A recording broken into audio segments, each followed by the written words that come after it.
नमस्कार दोस्तों, स्वागत है आपका एचआर करंट कॉर्नर में। दोस्तों वीडियो बहुत ही इंपॉर्टेंट है उन सभी कैंडिडेट्स के लिए जो हरियाणा टीजीटी 7471 रिक्रूटमेंट में अपनी ज्वाइनिंग का इंतज़ार कर रहे हैं। दोस्तों कल लक्ष्मी केस यानी CWP 18785/2026 की हियरिंग हुई थी और अब इसका कोर्ट ऑर्डर अपलोड हो चुका है। आज डिटेल में समझेंगे कि कोर्ट ने कल ऑर्डर में क्या बोला है, सरकार की तरफ से क्या बात रखी गई है, अगली डेट क्यों दी गई, क्या इस ऑर्डर के बाद ज्वाइनिंग का रास्ता साफ हुआ है और सबसे बड़ा सवाल, क्या कैंडिडेट्स को अब चेयरमैन सर या खुल्लर सर से ज्वाइनिंग के लिए बात करनी चाहिए या नहीं।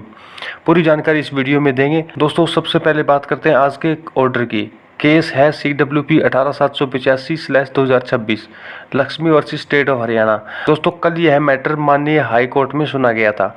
पेटिशनर साइड की तरफ से एडवोकेट उपस्थित थे और स्टेट ऑफ हरियाणा की तरफ से एडिशनल एडवोकेट जनरल यानी AAG हरियाणा उपस्थित हुए थे। कोर्ट ऑर्डर में सबसे महत्वपूर्ण बात ये रखी गई थी कि learned counsel for the state seek some more time to file status report. इसका मतलब यह है कि गवर्नमेंट साइड ने कोर्ट से रिक्वेस्ट की है कि उन्हें स्टेटस रिपोर्ट फाइल करने के लिए कुछ और समय चाहिए। स्टेटस रिपोर्ट का मतलब क्या है दोस्तों? अब कई सारे कैंडिडेट के मन में ये सवाल होगा कि स्टेटस रिपोर्ट क्या होती है।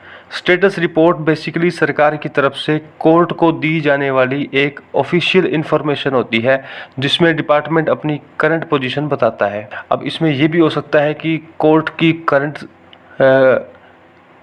रिक्रूटमेंट की करंट स्टेटस क्या है, डिपार्टमेंट ने क्या एक्शन इस पे लिया है, केस से संबंधित गवर्नमेंट का इस पे स्टैंड क्या है।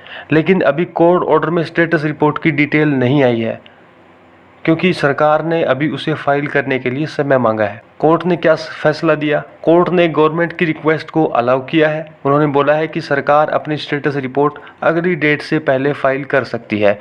इसके बाद मैटर को 23 जुलाई 2026 के लिए एडजर्न कर दिया। यानी आज कोर्ट ने ना तो कोई स्टे लगाया है, दूसरा ना ज्वाइनिंग रोकने का कोई ऑर्डर दिया है, ज्वाइनिंग रोकने का ना तो कोई ऑर्डर दिया है, रिक्रूटमेंट कैंसिल करने जैसी तो कोई बात ही नहीं है।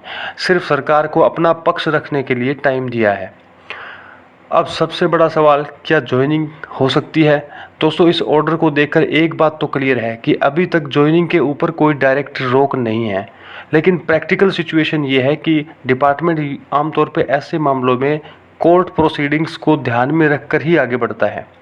अब अगली इम्पोर्टेंट डेट होने वाली है। अब अगली इम्पोर्टेंट डेट होगी 23 जुलाई 2026 क्योंकि उस दिन गवर्नमेंट अपनी स्टेटस रिपोर्ट दे सकती है।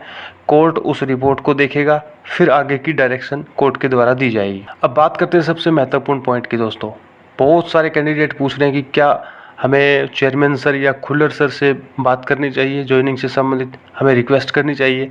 देखिए दोस्तों आज के कोर्ट ऑर्डर में तो ऐसा कोई डायरेक्शन नहीं है कि कोर्ट ने डिपार्टमेंट को ज्वाइनिंग देने से रोका हो, इसलिए कैंडिडेट अपनी बात को डिपार्टमेंट तक रिस्पेक्टफुली तरीके से पहुंचा सकते हैं, उसमें कोई दिक्कत नहीं है। लेकिन ध्यान रखने वाली बात यह कि अपनी मांग ये होनी चाहिए कि जब कोर्ट ने कोई स्टे नहीं दिया है तो रिक्रूटमेंट प्रोसेस को अननेसेसरीली डिले ना किया जाए। अगर कैंडिडेट अपना रिप्रेजेंटेशन देना चाहते हैं चेयरमैन सर, वो अपनी बात प्रॉपर चैनल पहुंचा सकते हैं। अगर हम आज के ऑर्डर को सिंपल लैंग्वेज में समझें तो केस अभी पेंडिंग है, लेकिन कोर्ट ने ज्वाइनिंग पर रोक नहीं लगाई। गवर्नमेंट को अपना स्टेटस रिपोर्ट देने का टाइम मिला है, इसलिए अभी सिचुएशन कम्प्लीटली नेगेटिव नहीं कही जा सकती। अब आगे का रास्ता 23 जुलाई की हियरिंग और गवर्नमेंट की रिपोर्ट पर डिपेंड करेगा। दोस्तों ये एनालिसिस उपलब्ध कोर्ट ऑर्डर के आधार पर है। तो अंतिम निर्णय जो है वो माननीय हाई कोर्ट और संबंधित डिपार्टमेंट के ऑर्डर पर ही डिपेंड करेगा। जैसे ही 23 जुलाई हियरिंग या ज्वाइनिंग से जुड़ी कोई नई अपडेट आएगी हम आपको सबसे पहले जानकारी देंगे। दोस्तों अगर आप TGT 7471 और हरियाणा रिक्रूटमेंट अपडेट से जुड़े रहना चाहते हैं तो चैनल को अभी सब्सक्राइब करें। धन्यवाद।